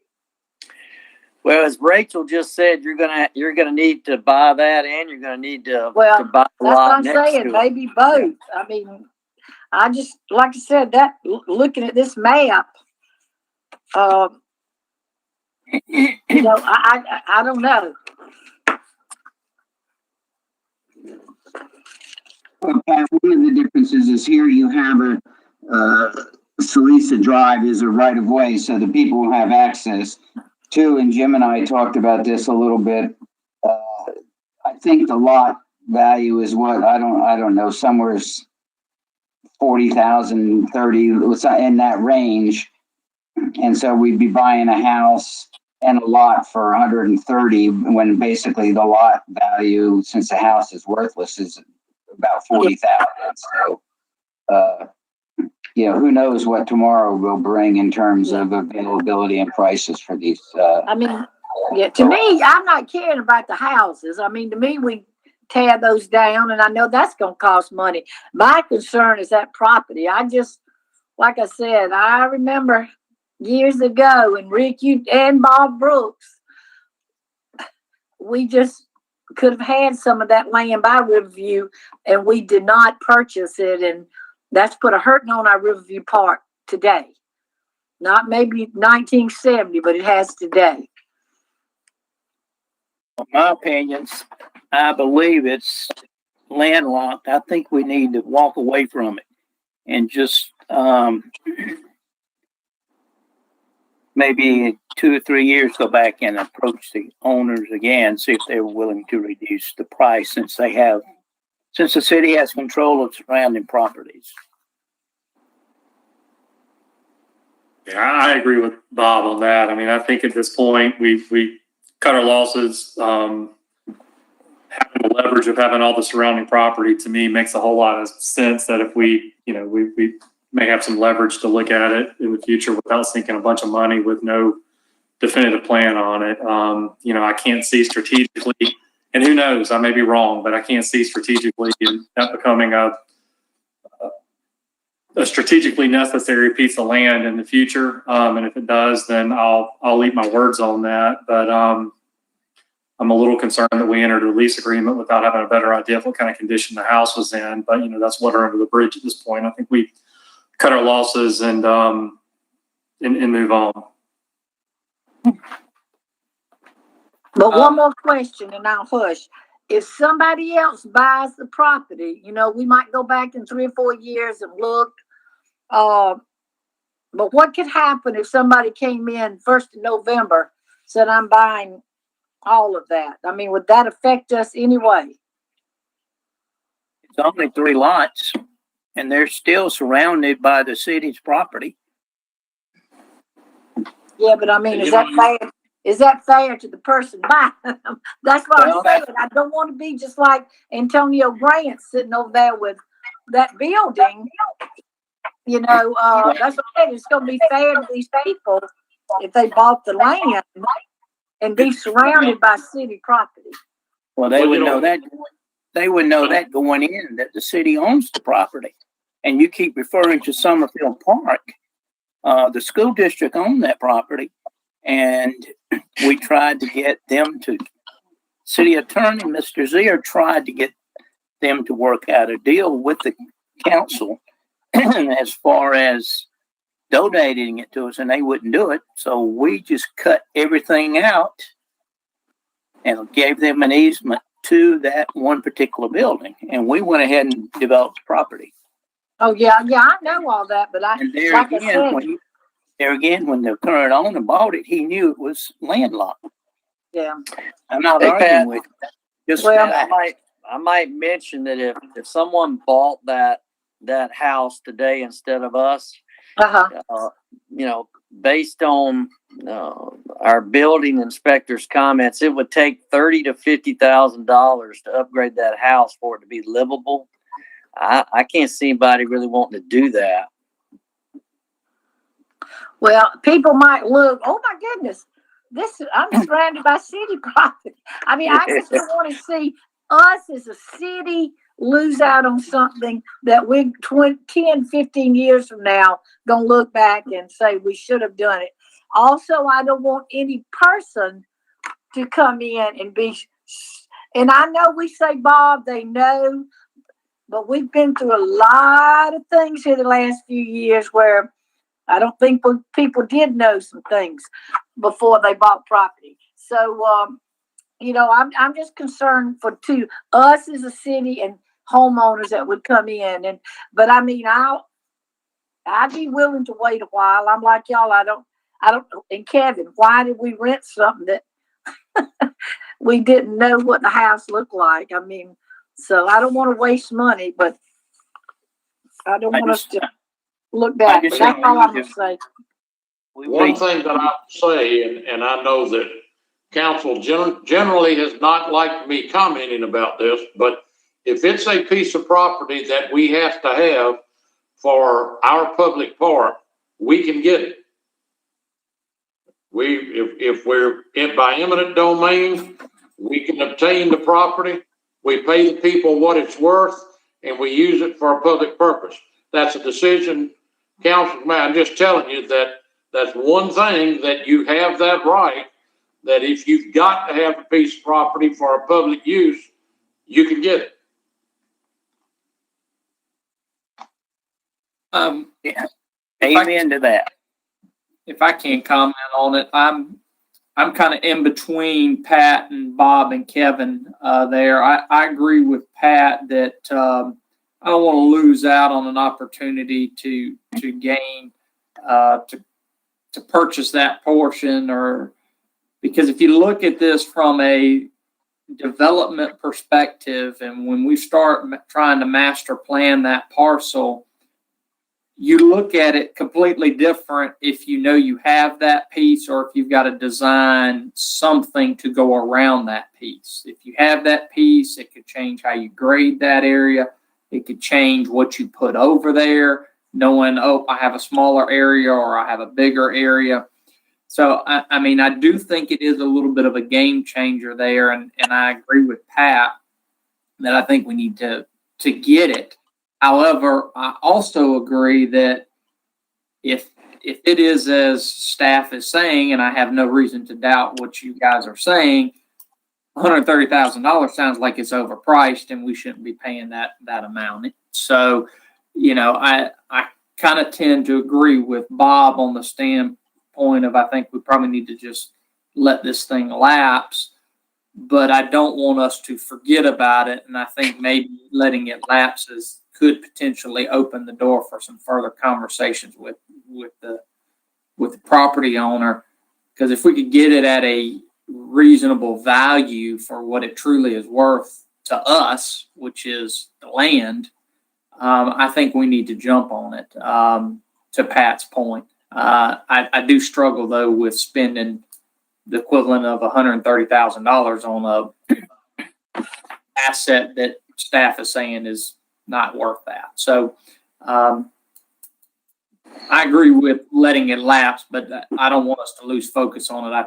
I do think it's very important for us to try to obtain this and the parcel that Rachel mentioned, that other parcel as well. And again, to that point, Fletcher, what you're saying with both parcels, the other people may just say they're not ever really ready to sell it. So at the end of the day, it's not just one parcel, it's really two. And I think for the time being, that's like Colonel Clifford said. I mean, that there's a lot of other things we can do. That money can go towards a master plan. You know, if we had a master plan in hand right now and we had to make a decision and, you know, that land was crucial, I get it. But also, I mean, you know, if it's a house that's not habitable by, you know, our building standards, standards, you know, somebody buys it, that's on them. I mean, that's an extra, 30 to 50, however many dollars to get in there. But I say we just let it walk for the time being. I think we're still too far out. I mean, we're not going to have money for the country club property for another, 3-4 years anyway. So I feel like I'm with you, Jim. Just, I think we need to just get out of this lease, and then maybe it will open up the homeowners to saying, well, if you want to buy it, and it's like, well, we'll buy it, but at a reduced rate, because right now it's only worth whatever the land's sitting on there, in my opinion. Okay, I think the general consensus is let's go ahead and Jim move that way. I don't know if we need a resolution or whatever or do we just, somehow, Kelly, we've got to decide as a council not to, I don't know whether we decide not to do something or if we just don't, help me figure out the process. Well, at this point, there's certainly not the $115,000 budgeted anywhere to purchase the property. And if we do nothing, the lease expires and our option to purchase expires. And I don't think we need any resolution or anything of that nature. If we were intending to purchase it, I think we'd need a resolution where you'd authorize the expenditure of that money. But if your desire is to not do anything with it at this time and not exercise the option to purchase, I don't think that requires any specific resolution. But if there are those on council that believe we need to purchase it, then I think they would need to request that a resolution be prepared to authorize the purchase. And that would allow council to make the final decision. Okay, that's good advice. I don't remember what the resolution, I think we approved this plan of the lease to purchase via resolution, and we just need to look back at that and see what language that had as part of this discussion. So I think the resolution doing this basically approved entering into the lease with option to purchase. And beyond that, it did not authorize the purchase. It just authorized obtaining the lease. Okay. Okay, and if council members desire to contact Jim with a request that we prepare a resolution to purchase it, go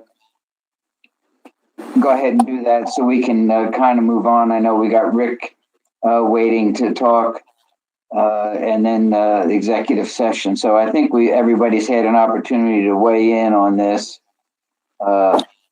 Good discussion, good comments, but I would like to go ahead and go to Rick, if that's acceptable, Jim, to you. And sir, if I can just set the stage here for Rick, and obviously he's got greater fidelity on the topic, but we'll move to item 4, which is the Parks, Rec, and Tourism, which has to do with the amphitheater boat dock concept. So Rick was kind enough to put together a conference call with Senator Young and Representative Hickson last week. Really, and the purpose of that telecon was to talk about our funding source and funding streams for this boat dock. So in one of the waterfronts, we have $100,000 that's a set aside for this project. And within the water fund, a lot of other funds are detailed right now against Langley Pond. But Representative Hickson thought there was some potential wiggle room that if we had some options that came in above $100,000, that we'd have some maneuver space, if you will, to potentially come in with a higher bid. And so the bottom line that at least I took out of that meeting, and I'll defer to Rick on his takeaway since he's been around here a lot longer, is that we are probably at a point now where we just want to make sure we have the right guidance from the council because I view this as one of two things. Either A, or one, we'll go ahead and put together a package proposal, which is a basic dock, which leaves money left over for the permitting costs, for the landscape, for the the entryway into the dock, and be able to put a bow on that thing and have it come in at about $100K or less, which is gives you a complete package. If you want to have a more aesthetically pleasing dock or have a greater capability on the docks, that's going to cost more. And so, we're at a point now where I guess we're trying to get from the council is, what's your druthers? Do you want to do something that's within the 100K cap, be able to execute that, fairly quickly or quickly as we can? Or do you want us to pursue some other options to see if there's a more high-end version of the dock that we can find, and then on the backside of that, go see if we can campaign for some funding within the water fund. So I think that's kind of where we're at right now. So Rick, I'll turn it over to you to kind of talk a little bit about the dock project itself and where we're going. Just understand this money's been set aside for quite some time. It has not been executed. And so the longer that, it sits out there, Representative Hickson and Senator Young said there wasn't a lot of risk that some other project would bump this. And I'll defer to their expertise in this way. But just as a longtime government bureaucrat head of the Army, I'm always looking for money that hasn't been spent and trying to take it from other places. And I'd feel a lot better personally if we at least had a plan and started moving out in a particular direction to get this moving. So Rick, over to you. Okay, just so you know, they do have, to pick up where Jim left off, they have an additional 300,000 plus that's available, but obviously they're not going to give it all to North Augusta. So again, we have $100,000 that is ours. It does not require any match of any sort. I have spoken with South Carolina DNR multiple times. They have suggested that they are backlogged and that we proceed obtaining a site plan, decide on the dimensions of the dock we want. Any plan that we come up with must be approved by DNR. Their biggest advice is to make sure that we get a commercial dock and that the dock is of aluminum made. And, you have two options when you look at docks. You can do a boat slip, which is what you see in the diagram that was provided to you, where you have six slip dock. Your other alternative is a linear dock, where potentially a larger boat could come in and use the dock. DNR gave me a couple of companies to contact in regards that they suggest, and that's where we are. We questions.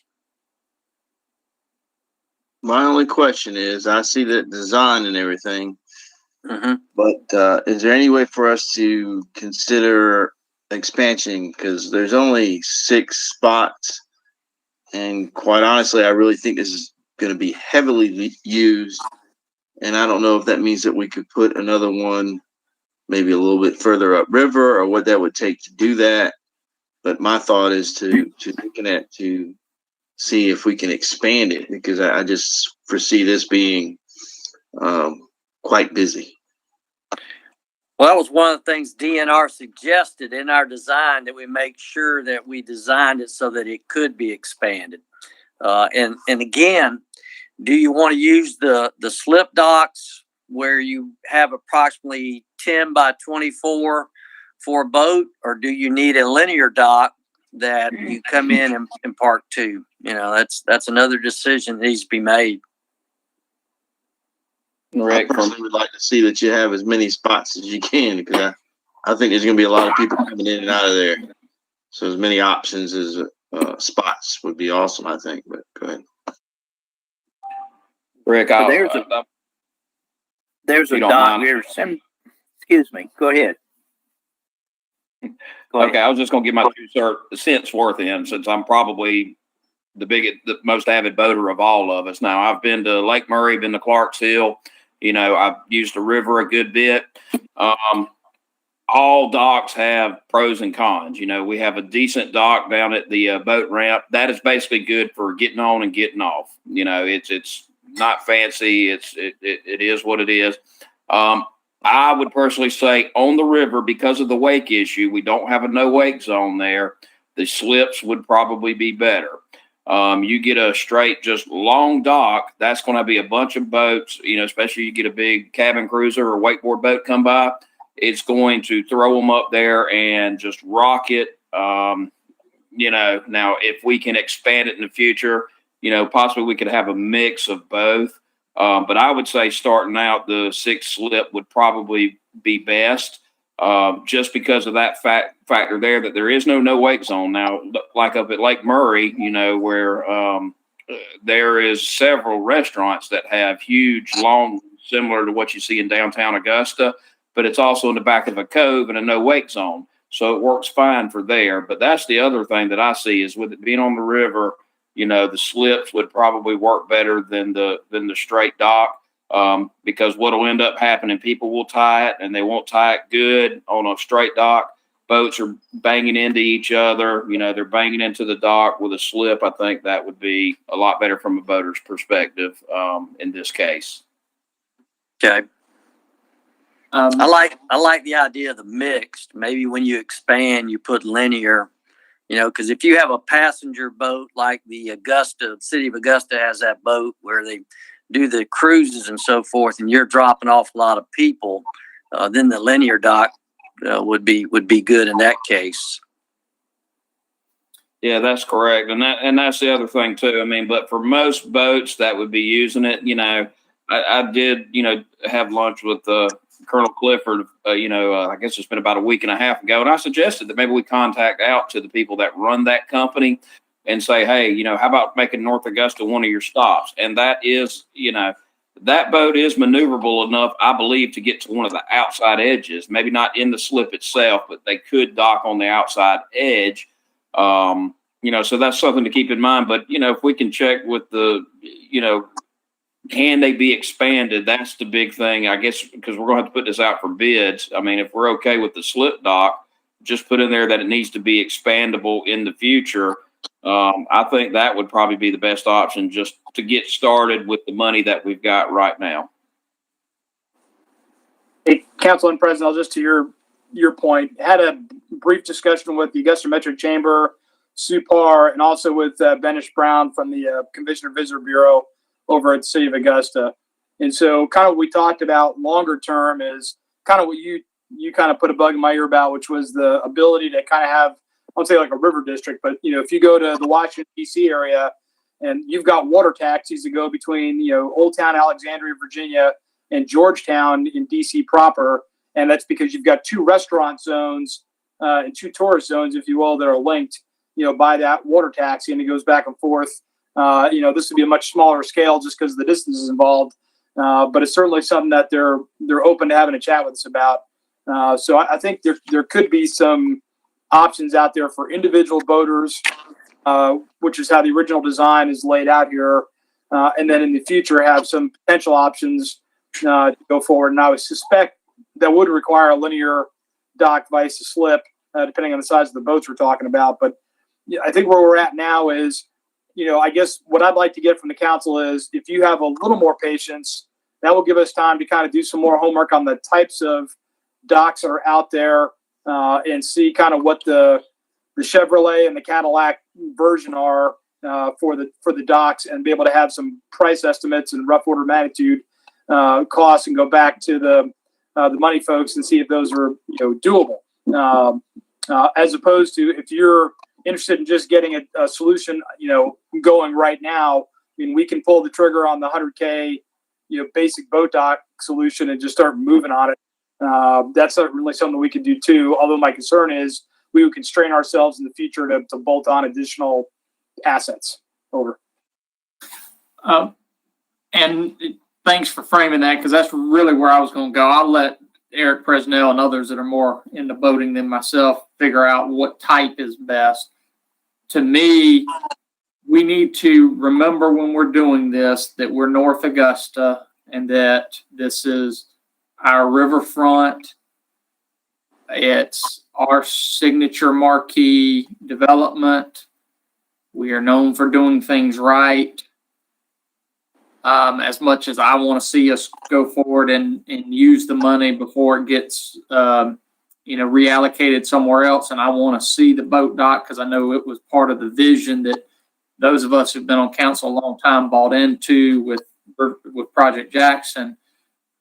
I'd much rather see us do it right, and have a quality product that meets the expectations that our community has and that development has. So I'm in favor of doing it right, and if that means taking a little more time, so be it. I don't know what a quality dock looks like. I would look to Eric Presnell and others to know what that is, but I don't want the low end. I think it needs to be representative of what we're trying to do down there. Fletcher, I can tell you the one city-owned dock we do have, Rick, and I don't know if that was under Bob or you when that was installed. I mean, that's a good dock. It's an aluminum dock. It floats. It's a little bit different in that it's anchored around some big pylons, but I don't think we're looking at anything quite that industrial. But as long as it's aluminum and floating and anchored well, I don't think you can go wrong either way. I mean, a slip design versus a straight platform is not really going to change. To me, at the end of the day, it's about personal boats to start with, and then in the future, maybe we'll get some of the big tour boats in here. So, the slip design would be best for just a regular boat, and as long as it's aluminum and graded where you won't slip, that's probably the best thing. There's no rust to deal with aluminum. Some of the steel docks, you're going to have to deal with rust and things of that nature. But that, from my perspective, the aluminum floating similar to what we have at the boat ramp and what's at the landing, basically right on the other side of 13th Street. To me, those are probably the better ones. Okay, Bob, did you have something you wanted to add? Bob Brooks? I would just like to add that I think we need to do it right if we're going to do it. Let's don't circumvent, just because the money is there, circumvent doing it right. We have huge investment down on the river, and I think we need to look at additional options and landscaping, tying it all together in a package. Okay, thank you. And that's what I was going to add. It's not just the dock. It's the access, it's the bank, it's just the overall picture in addition to the dock. So, I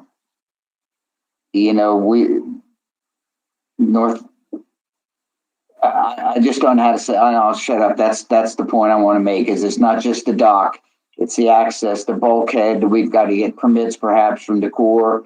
DNR was mentioned. So, I think that, Jim, that you suggested looking at options, cost, and coming back with maybe a little bit more fleshed out approach might be helpful, particularly in expanding beyond just the dock itself. Yes, sir. So I want to make sure I'm not putting words in anybody's mouths. But what it sounds like I'm getting from the council at large is that we're not going to press right now on a fast 100K or less solution. You're willing to take a little more time to do a more iterative look at what the options could be with an eye towards potential growth, but also for the aesthetics that would go along with the dock. Is that an accurate way of putting it? Yes, sir. I think it sounded good. I see a lot of head nods, so that's I agree. I still want us to have the throttle down, though. I still want the throttle down. Okay.